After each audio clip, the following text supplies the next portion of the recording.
Je dis, tu rêves à Radio Clédou, je te dis. Écoute, on va travailler là-bas. On va travailler là-bas.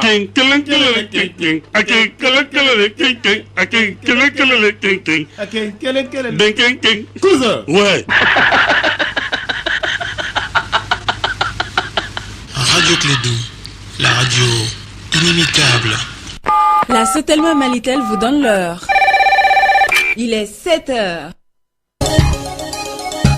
Le sport, les infos, la musique, l'actualité, le tout amusé et servi à chaud pour vous sur Radio Clédou.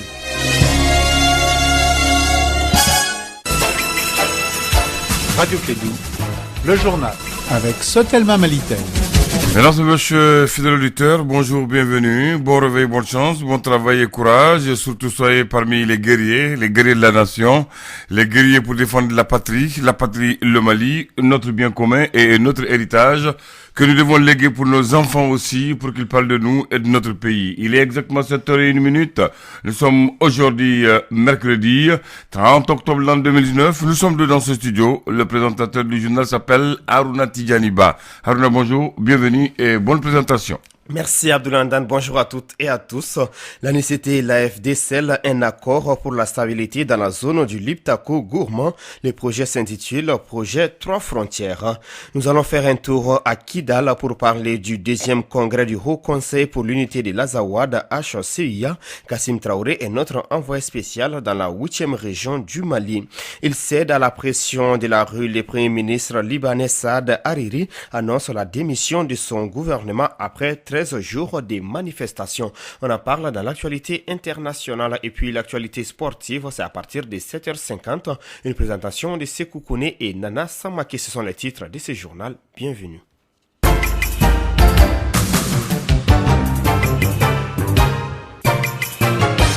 Merci de choisir Radio Clédou pour vous informer. Bienvenue dans cette édition signature de la convention du projet 3 frontières.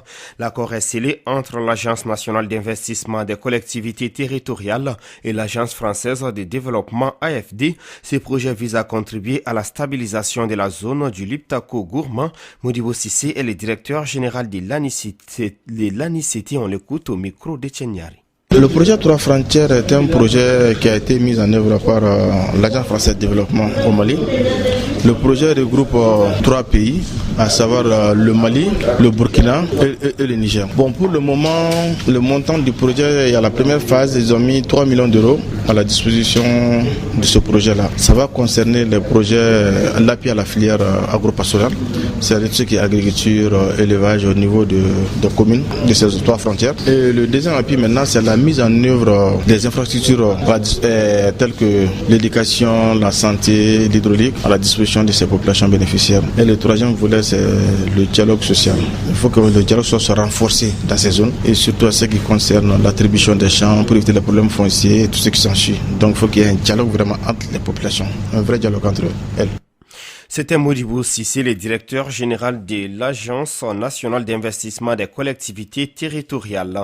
Direction la cité de l'Adrar des Ifogas, l'implication personnelle du président de la République pour une bonne mise en œuvre de l'accord pour la paix et la réconciliation et la transformation des groupes armés en formation politique, les deux principales recommandations du deuxième congrès du Haut Conseil pour l'unité de l'Azawad. Les travaux ont pris fin hier à Kidal. Les points avec notre envoyé spécial Kassim Traoré. Pendant les assises de ce deuxième congrès du Haut Conseil pour l'unité de l'Azawad à Kidal, il a été question des toilettages du texte de cette organisation, mais aussi de l'accord d'Alger. Al-Gabaz Ag Intala, secrétaire général du ACIA, interpelle le président Ibeka. Que le président de la République du Mali a eu de bonnes volontés pour l'application de cet accord. Parce que sans cet accord, vraiment je ne vois pas une possibilité d'une stabilité dans ce pays. C'est une chance pour le Mali, je pense, pour qu'il va avoir un jour son stabilité. Le processus de transformation des mouvements armés signataires de l'accord d'Alger en parti politique a été souhaité par le HCIA. Oui, transformer en parti politique, c'est l'avenir. C'est l'avenir des différents mouvements aujourd'hui, parce qu'on a fait appel pour fusionner la CMA en un seul mouvement.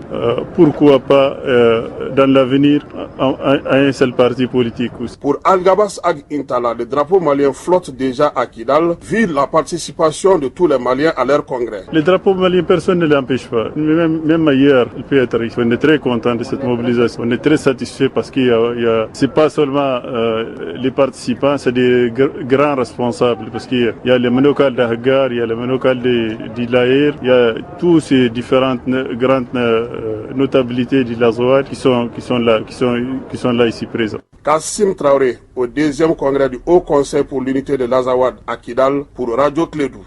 Le secrétaire général sortant Al-Gabas Aga Intala est reconduit à la tête d'un nouveau bureau de 15 membres.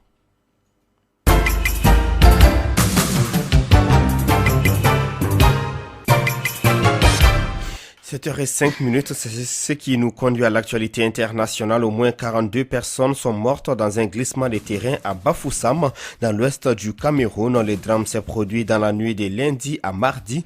Les opérations de secours sont toujours en cours pour tenter de retrouver les disparus. Selon plusieurs témoignages recueillis sur place, la terre a craqué dans ces quartiers. Après une explosion, des secousses ont suivi un fort écoulement de boue sur une pente de 15% sur environ 300 mètres qui a surpris plusieurs riverains au pied de la montagne dont certains s'apprêtaient à aller au lit. Au moins 11 habitations ont été envahies et des dizaines de personnes prises au piège. Selon un dernier bilan donné par les maires de Bafoussam 3, Daniel Ndefoukou, 42 corps ont déjà été extraits des décombres. 18 personnes sont toujours portées disparues. 4 personnes, dont 3 blessés, ont survécu pour l'instant. Les députés britanniques ont approuvé ce mardi la tenue d'élections législatives anticipées le 12 décembre. Après plusieurs heures de débats mouvementés, les députés se sont prononcés par une majorité écrasante de 438 voix contre 20 pour l'organisation du scrutin voulu par Boris Johnson. Le texte doit encore recevoir l'aval des Lords qui l'examineront ce mercredi. À travers ce scrutin, le Premier ministre Boris Johnson espère retrouver une majorité et mettre en œuvre sa promesse de sortir le Royaume-Uni de l'Union européenne. La Chambre des représentants américaine a reconnu ce mardi 29 octobre le génocide arménien dans un vote inédit. La Turquie a mal réagi. Le résultat du vote a été accueilli par des applaudissements dans la Chambre. La résolution a été adoptée par une grande majorité des démocrates et des républicains. À la Chambre des représentants, les représentants ont également adopté à une grande majorité les sanctions contre certains responsables turcs en lien avec l'offensive syrienne.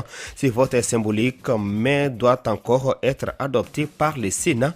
De son côté, le ministère des Affaires étrangères turc a condamné fortement un acte politique dénué de sens ayant pour seul destinataire les lobbies arméniens et les groupes anti-turcs. Ankara refuse d'utiliser le mot génocide et continue de parler de massacres en temps de guerre civile avec des victimes dans les deux camps.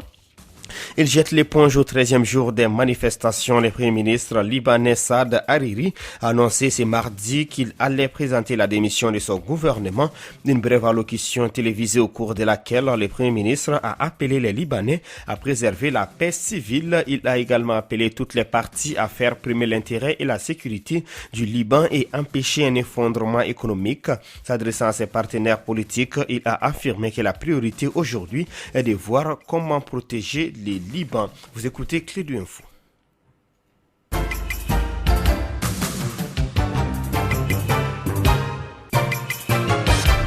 Nous recevons ce matin Al-Mouag Mohamed, le porte-parole du Haut Conseil pour l'unité de l'Azawad, revient sur les temps forts du 2e congrès de l'organisation à Kidal. Il répond aux questions de Kassim Traoré. Al-Mouag Mohamed, bonjour.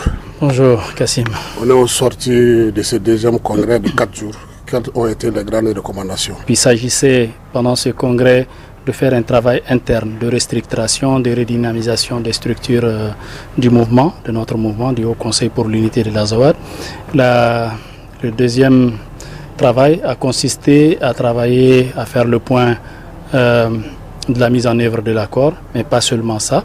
Nous avons estimé que nous sommes une force de proposition au-delà de l'état des lieux qu'on a fait de la mise en œuvre de l'accord. Nous avons fait des propositions pour vraiment débloquer la situation et avancer définitivement vers la paix et la stabilité. Dans ce sens, nous avons estimé que cet accord a besoin du portage politique de la plus haute autorité du pays, à savoir le président de la République.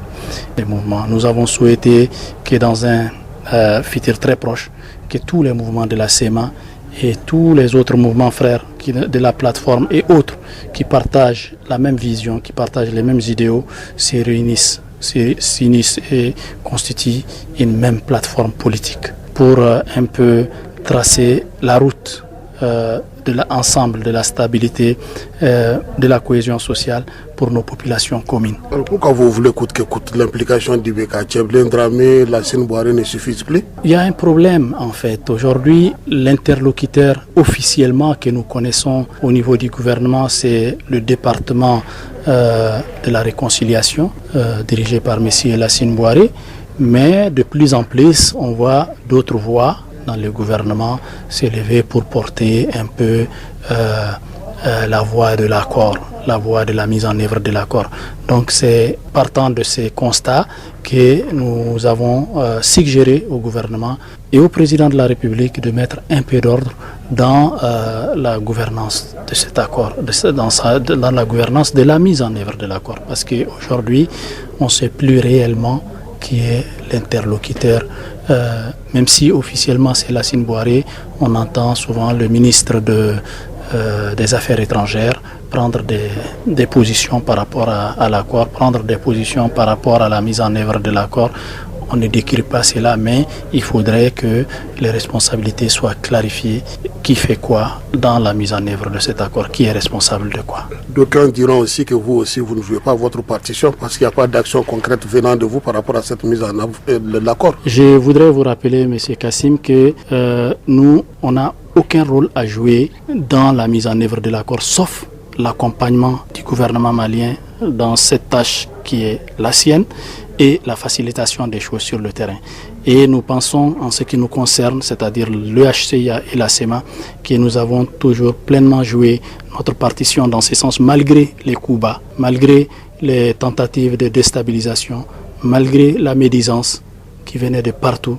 On a essayé de rester, de garder la tête sur les épaules, parce que notre objectif premier, ce n'est pas de répondre au tout venant, mais bien la paix, la cohésion sociale, la mise en œuvre de cet accord et la stabilité, la sécurité dans l'intérêt supérieur de nos communautés. À quand le drapeau malien sous le toit de Kidal? Le drapeau malien, il est déjà pour moi à Kidal parce que le gouverneur est là. C'est lui en fait qui doit faire flotter le drapeau. C'est pour l'instant, tant que l'accord n'est pas mis en œuvre, c'est lui l'exécutif pour le moment au niveau régional. Mais le drapeau, convenez avec moi, M. Kassim, qu'il ne doit pas être planté là où il n'a pas de force pour le protéger. Aujourd'hui, vous convenez avec moi, tout le monde se focalise sur Kidal, mais le drapeau malien n'est pas au-delà de Nyono, il n'est pas au-delà de Banamba, il n'est pas à Taoudeni, il n'est pas au-delà de Nara, il n'est pas au-delà de Douenza, il n'est pas au centre. Donc aujourd'hui, pour que le drapeau malien flotte, c'est quelque chose qu'on doit respecter. C'est un emblème qui doit être respecté, qui doit monter le matin et descendre le soir. Il faut des forces pour sa sécurité. Si on veut que le drapeau malien se redéploie partout au Mali, il faudrait encore redéployer l'armée reconstituée qui sera chargée de la sécurisation de ce drapeau. On ne peut pas planter un drapeau au milieu de nulle part et partir le laisser à la solde du premier venu. Il faudrait respecter cet accord si on veut respecter l'unité nationale du pays. Merci beaucoup. Merci. Notre invité du jour, le porte-parole du Haut Conseil pour l'unité de l'Azawad, Al-Mouaga Mohamed. 7h passées de 14 minutes dans notre studio. C'est tout pour cette édition, la première des clés de info. Merci à vous de l'avoir suivi. Présentation Arunaba avec la complicité technique de Abdoulaye Andan. JT tout de suite la page électe. Radio Clédou, le journal avec Sotelma Malitel.